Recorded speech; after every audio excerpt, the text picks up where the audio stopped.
Bonjour mes amis, j'aimerais vous montrer pour commencer la vidéo cette capture d'écran prise de la BBC. Vous savez, la BBC c'est un média de gauche, c'est pratiquement le porte-parole de la gauche la plus crasse en Angleterre, on va dire ça comme ça. Et regardez les titres qu'ils utilisaient il y a très récemment. Le gouvernement, qu'est-ce qu'ils disent? Le gouvernement, je vais vous traduire ça, le gouvernement déporte trop peu d'étrangers criminels. D'accord? Et là, la traduction que je viens de faire est une traduction fausse. To deport est un faux ami, n'est-ce pas? C'est comme en anglais, si on dit actual, ça ne veut pas dire actuel en français. Déporter en anglais n'a pas le même sens. Déporter, ça veut tout simplement dire expulser. Il n'y a pas à chercher plus loin. C'est comme ici, par exemple, dans le Daily Mail, ils parlent d'Obama et ils disent qu'il a mis fin au programme qui a permis l'expulsion, on ne va pas dire déportation, l'expulsion de 282 000 étrangers, 83 000 étrangers. Donc, en italien, j'ai trouvé Euronews par exemple, vous savez, voilà, et j'ai mis là en vert la partie où ils vont utiliser le mot déporter. Mais tout ça, en vérité, n'a aucune espèce d'importance parce que si on parle du cas de Zemmour, il n'a pas utilisé le mot déporté. Il ne l'a pas utilisé, ni le journaliste ne l'a utilisé. D'accord? Ce qui se passe, c'est que le journaliste a fait une rédaction de ces questions par la suite, ce que les journalistes font très souvent, pour les simplifier, pour les raccourcir et autres. Et à ce moment-là, il a utilisé le mot déporté en italien, qui ne veut pas dire déporté comme en français. Donc il veut tout simplement dire expulser. Maintenant, ce qui se passe, c'est que on est en train de punir Zemmour aujourd'hui. Si je parle, parce que je suis attaché aux faits, je suis les pieds sur terre, je suis attaché à la factualité.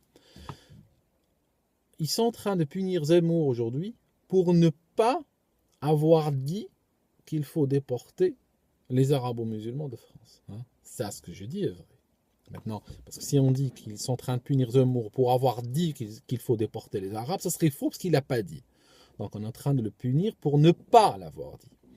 En réalité, je pense, moi vous savez, j'aime pas trop les conspirations. Moi je suis un gars, je pense que les choses sont ce qu'elles ont l'air d'être. Je pense qu'on est en train de punir parce qu'on en a ras-le-bol de lui et que c'était par lui que cette phrase devait tomber dans le domaine public, sachant qu'il parle tous les jours, sachant qu'il a, Zemmour on le connaît, il dit des choses très intéressantes, mais parfois il a un petit sens du raccourci. J'avais fait une vidéo une fois parce que j'avais réagi à un truc que j'ai pas aimé dans une de ses vidéos. Donc ils se sont dit, tôt ou tard, il finira par lâcher la bombe dans le domaine public. Tôt ou tard, étant donné à la vitesse à laquelle il va, étant donné le terrain dans lequel il navigue, tôt ou tard, il dira il faut déporter les arabo-musulmans. Il ne l'a pas dit. Puisqu'il n'a pas dit, qu'est-ce qui se passe? On va le dire. Donc, tous les médias se mettent ensemble et ils vont dire Zemmour a dit ça. Et puis, les officines qui ont l'habitude d'être choquées, d'être offusquées, enfin, faire semblant d'être offusquées à ce genre de choses, se mettent aussi avec la meute, et puis tôt ou tard, on le punit pour quelque chose qu'il n'a pas dit. Alors, à propos de mots, vous savez, moi j'aime bien les mots, j'aime bien le sens des mots, je cherche souvent leur origine. Vous savez, par exemple, je vous donne un mot qui a souvent, qui est compris peut-être à l'envers. Quand je vous dis par exemple le mot nazi aujourd'hui, les gens s'imaginent une extrême droite, n'est-ce pas? C'est ça, c'est comme ça qu'on le voit. Alors qu'en vérité, moi j'aime pas utiliser le mot nazi parce que le parti nazi ne s'appelait pas un parti nazi, il s'appelait le NSDAP. S, c'était pour socialiste. C'était des socialistes, les gars. Regardez, je vous montre. Wikipédia, c'est tout. J'ai pas pris un truc, une source tendancieuse ou autre. D'accord? Et puis, le NA vient du mot national. D'accord? Et le ZI vient, il est pris du milieu du mot socialiste qui en allemand comporte un ZI, c'est tout. Là où vous avez CI en français dans socialiste, CI, en allemand il y a ZI, donc ça fait nazi, c'est national-socialiste. D'accord?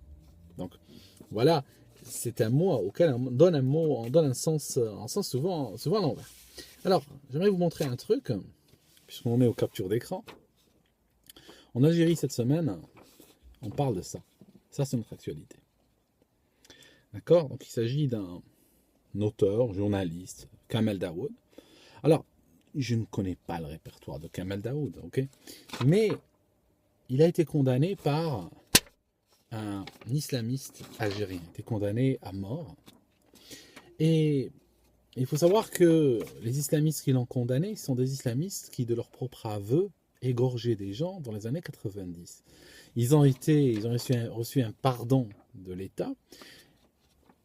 Avec, à l'époque, il y avait une sorte il y avait une contrepartie, c'était qu'ils ne fassent pas de politique, qu'ils ne l'ouvrent pas en public et tout ça. Puis maintenant, ils arrivent tous à la télévision, ils ont pignon sur rue, tout ça, pendant que des journalistes, pendant que des caricaturistes, des dessinateurs et autres doivent fuir le pays pour éviter les persécutions. C'est assez dingue, hein, c'est assez dingue comme système. Il faut savoir que les pays arabo-musulmans ont une longue tradition, une longue histoire d'assassiner les écrivains, les journalistes et tout ça.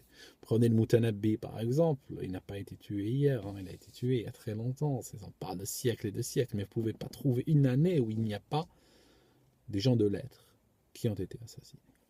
Alors je vous dis un truc, si par exemple vous aimez les opéras de Mozart, si Mozart avait été assassiné ou mis en prison ou autre, les opéras de Mozart n'auraient pas existé. Il ne faut pas croire que quelqu'un d'autre serait né et puis aurait commencé à écrire la même chose et puis quand par hasard ça aurait donné Nabucco, la Traviata ou autre. Ce n'est pas possible.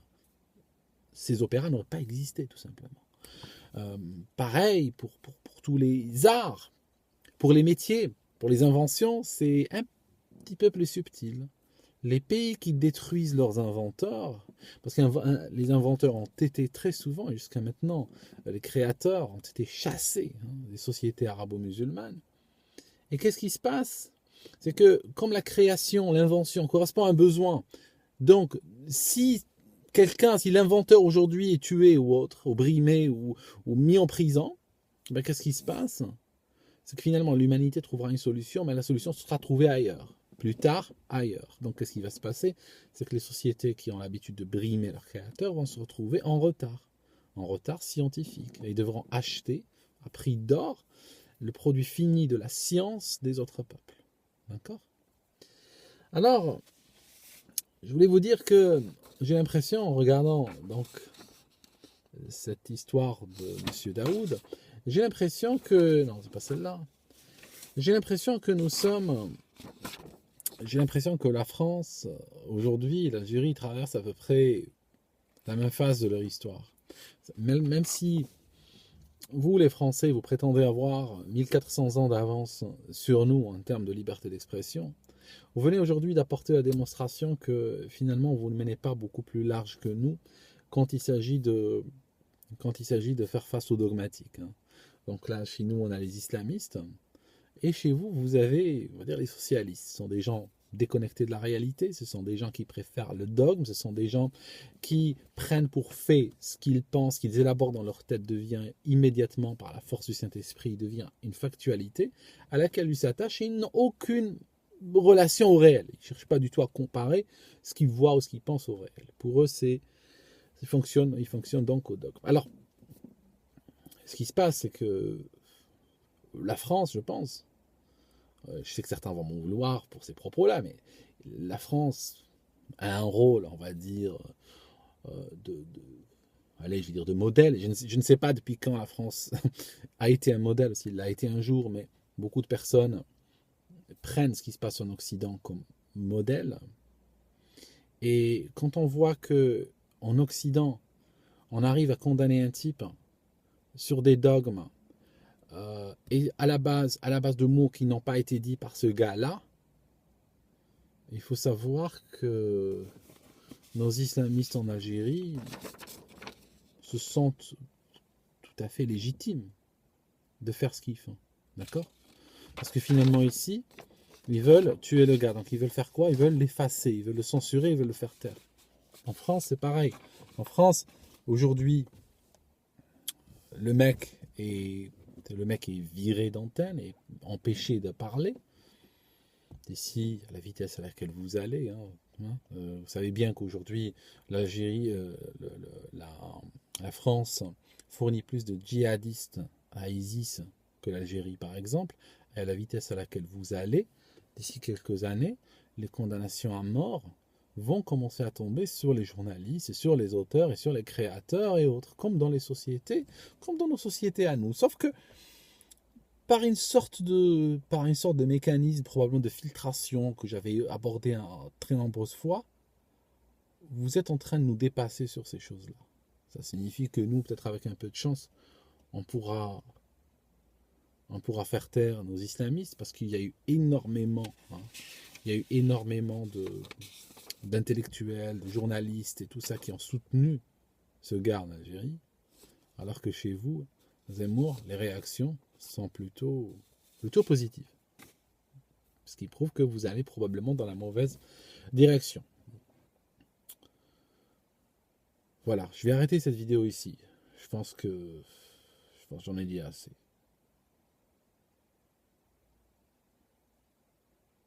Vous savez, je vais vous dire un truc quand même.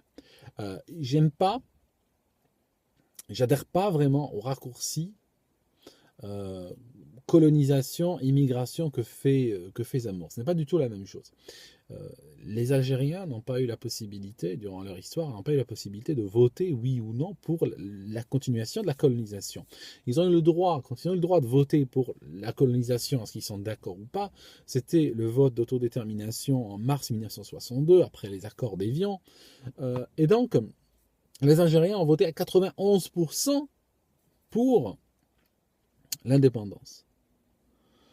Alors, si je compare l'immigration à la colonisation, en rentrant dans la logique de Zemmour, les Français, ça ne s'est pas passé comme ça. Les Français, l'immigration ne leur a pas été imposée. L'immigration a été décidée par énormément de partis qui sont très populaires chez les Français et pour lesquels les Français votent année après année depuis 40 ans. Ce n'est pas quelque chose qui s'est passé en 2 ans, en 6 mois, en 4 jours. C'est pas ISIS qui débarque en Syrie non plus. Vous comprenez ce que je veux dire? Ça signifie, ça s'est passé sur la durée. Et durant toute cette durée, les Français, génération après génération, ont continué à voter massivement pour l'immigration. Le seul parti qui est contre l'immigration, le Front National ou d'autres partis moins importants, n'ont jamais atteint les 91%. Vous comprenez? Donc, l'immigration en France n'est pas perçue par les Français à l'évidence, même s'il y a une faction de Français, une faction de plus en plus large, effectivement, qui commence à en voir les limites ou qui commence à en toucher la problématique. Les Français n'ont pas vu, ne voient pas, dans leur majorité, l'immigration comme les Algériens voyaient la colonisation à l'époque. Voilà, donc ça c'est un premier point. Cela dit, je tiens, si on parle de déportation, j'aimerais dire aux gens qui sont d'origine étrangère, qui vivent pas d'origine étrangère, parce que ce serait injuste d'élargir mon discours aux Italiens, aux Portugais, aux Polonais qui sont en France, parce que cela s'intègre généralement en une demi-génération, en une génération. J'aimerais parler aux gens qui sont arabo-musulmans, qui vivent en France, qui sont généralement d'origine algérienne, marocaine ou autre. Franchement, j'aimerais leur dire, si vous êtes malheureux en France, si vraiment la France ne correspond pas à votre vision du monde, je parle de cela, allez ailleurs. Je veux dire, la terre est très grande, pourquoi même pas revenez, si vous avez encore un attachement très fort à l'Algérie ou un attachement très fort au Maroc, pourquoi continuer à accepter cette déchirure génération après génération? Ça n'a pas de sens. Les autres, ceux qui veulent rester en France, intégrez-vous vraiment dans ce pays. Franchement, je vais vous dire un truc, moi qui suis d'Algérie, je vais vous dire un truc. Vous avez une vision, très souvent, les Français d'origine algérienne qui vivent en France ont souvent une vision très romantique de l'Algérie. J'aimerais vous dire, moi qui suis né, qui grandis en Algérie, j'aimerais vous dire un truc. L'Algérie, ces jeunes sont en train de la quitter par barque, quitte à se noyer en mer. L'Algérie n'a rien à vous offrir. L'Algérie n'a rien à offrir à vos parents et n'offrira rien ni à vous ni à vos enfants. L'Algérie, si vous y allez, vous en reviendrez en 6 mois. Je veux dire, vous cherchez à garder le cul entre 2 chaises, mais vous êtes dans une situation qui réellement, sur le long terme, n'est pas dans votre intérêt. Je détaillerai ça plus dans d'autres vidéos.